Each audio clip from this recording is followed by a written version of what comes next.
Hey everyone, welcome to the Middle School Visual Arts PLC group. My name is Alicia Montgomery and I'm the moderator for this group. I'm so glad that you've joined this community. It was created with you in mind. Our goal is to collaborate and support each other as we navigate the craziness that we call teaching middle school visual arts. Whether you are the only one in your county or community or one of many, we know that you're going to find things here to help you. In order to make this as beneficial as possible, be sure to set up your notifications and check back often for post discussions and other fun.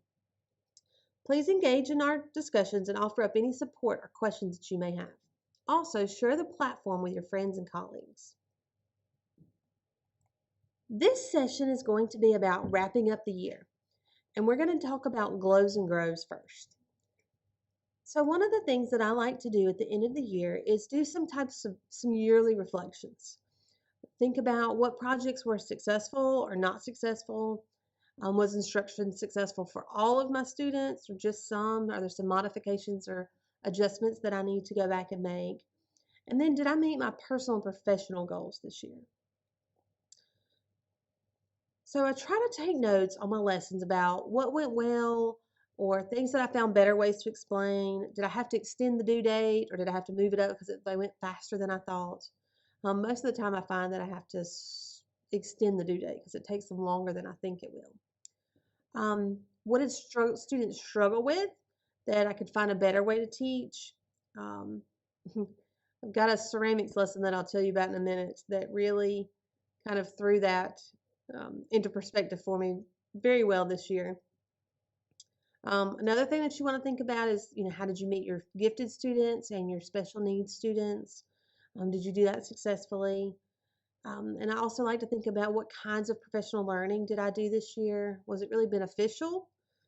Or was it something that I just kind of felt, I don't know. And then should I do that again next year or should I try something different? So what options are out there? So we're going to talk about those things today. So one of my grows, or a couple of my grows this year was we did a clay project that ended up looking like this, which is still really nice. But our original idea was that we would create the bottom just using a coil pinch method, a pinch pot method. And then we were going to use reeds as our warp threads, and then we were going to weave the top part of our vessel. And I did an example and it turned out really cute. And I thought, oh, this is going to be great. The kids are going to love it. And they were really excited about it until we started weaving. And they had so much trouble getting their warp threads to stand up that we ended up just taking them off.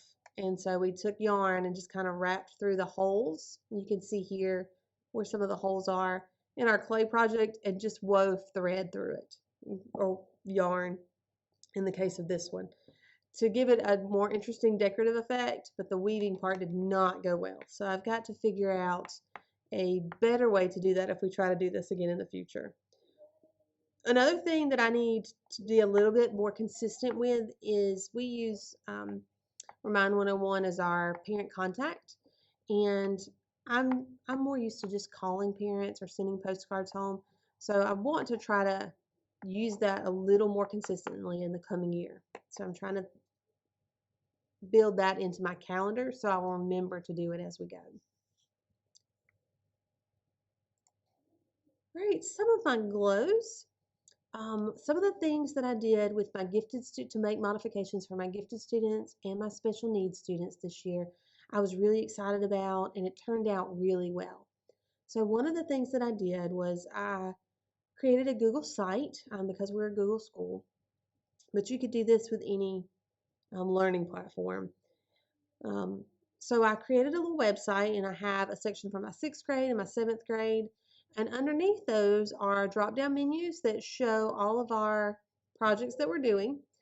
And then I also put things on there for some of my gifted students. There's some how to draw activities. There's some links to other websites. I also have some books that are a little more in depth with their drawing. So if they're gifted drawing students, they can start focusing a little bit more on things like really detailed shading or more realistic people or things that they're interested in.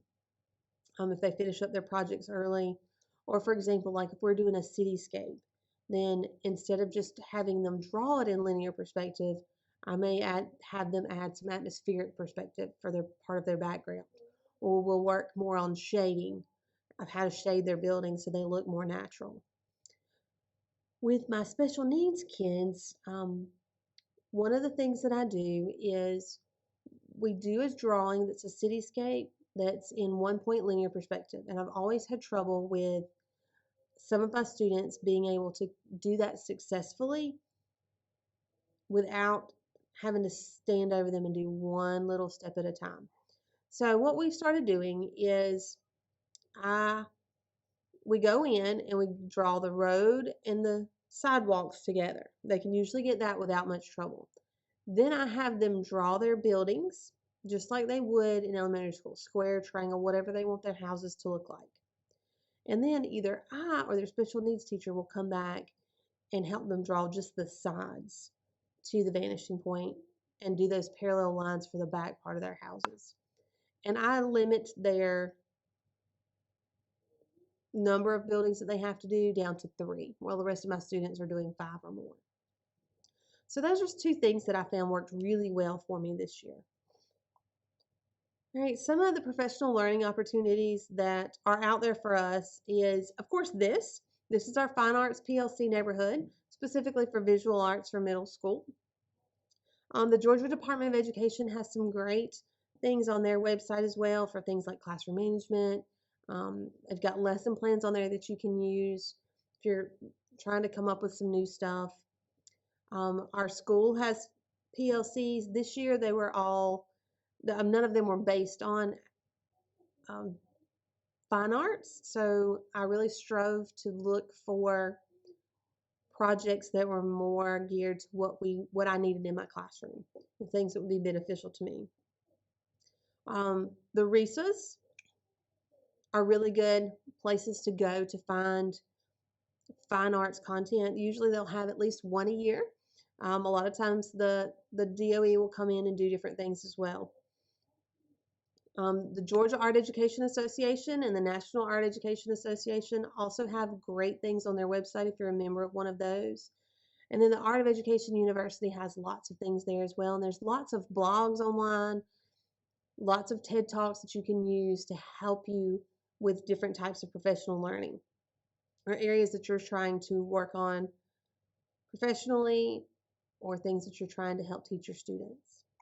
So those are some great resources to look at. So the next little segment of this session is tips for planning for next year. So how am I going to plan for the upcoming school year? And how do I do my supply orders? All right, so the next thing that I do is I try to set up my curriculum map for next year. I choose the lessons that I want to teach again, or maybe swap out some that I would like to do instead. Are there any new ideas that I want to try? If there are, what supplies do I need for those? Can I get them on my budget, or do I need to fundraise next year together? Do I need to try to write a grant or get some donations from the community? What type of community or school service projects am I going to try to do next year? Are there any that I need to plan for, like maybe something for Relay for Life or empty bowls or any types of school murals? So I want to make sure I'm thinking about all of those things as I'm building my curriculum out. So I'm thinking about those things. And then what I do is I take my map and I look at a list of projects that I'm going to do. And then I list all of the standards. And then I go through my curriculum and I just put a little X beside which project meets those meets those standards. That way I can make sure that I've met all of my standards. And if I have some if I have some standards that I haven't met, then I need to go back and look at my projects, see if there's a way that I can incorporate that into that project, or maybe I need to swap out a different project for something that does meet those standards. The next thing that I want to do is after I do my inventory, I want to go through and get my supply order ready. So the first thing I want to think about is, I need to make sure I have everything that's going to be needed for the projects that are on my curriculum map. I need to make sure that I have the information or the supplies that I need for all of my exhibits, mat board, foam core for backing, tags, hangers for those, anything like that that I think I'm going to be participating in that I may need. Right, then I need to think about, do I have any equipment that needs to be repaired or replaced?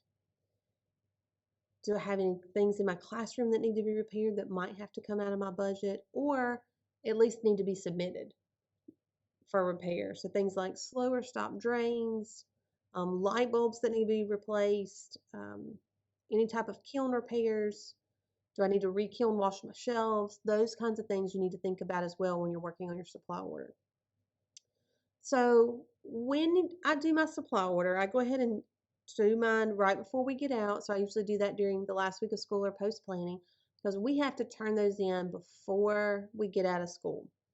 And those will be for the whole year.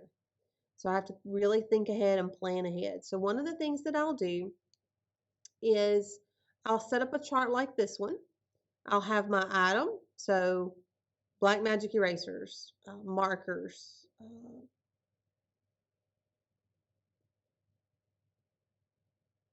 any of my kiln supplies, construction paper, railroad board, whatever it is I need. Then I'll put the quantity, so however many I need. Right, usually under item, I'll also put, like, is it a set of 12 or is it individual or is it a pack of 300, just to help me plan easier. And then I usually try to look at 3 different companies' prices, and then I'll pick whichever one is the least expensive. But I'll go ahead and list them all 3 here, and I'll put the company's name at the top. And you want to make sure that it's a company that you can order from, because at least with our school, there's certain companies that we have to use. So you want to make sure that you check into that and see if it's something that you need, if there's a certain place that you need to order from.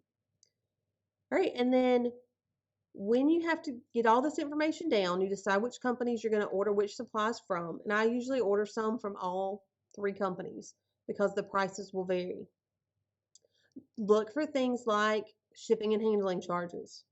All right, a lot of times if you order over a certain amount, a dollar amount, then you don't have to pay shipping and handling unless it's something really heavy like clay. You usually have to pay shipping on that regardless.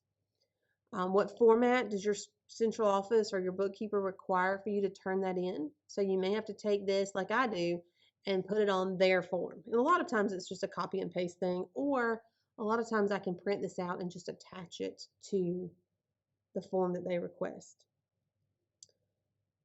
If you're fundraising to help you get any of the supplies that you need, make sure that you check your procedures for that. Our school requires us to submit the fundraiser in advance, and we have to have that approved by the board also. All right, so that's kind of how I handle my supply orders. All right, so thank you for joining us. Please take a few minutes to participate in the discussion question, and I can't wait to hear all of your wonderful ideas and share some of my own.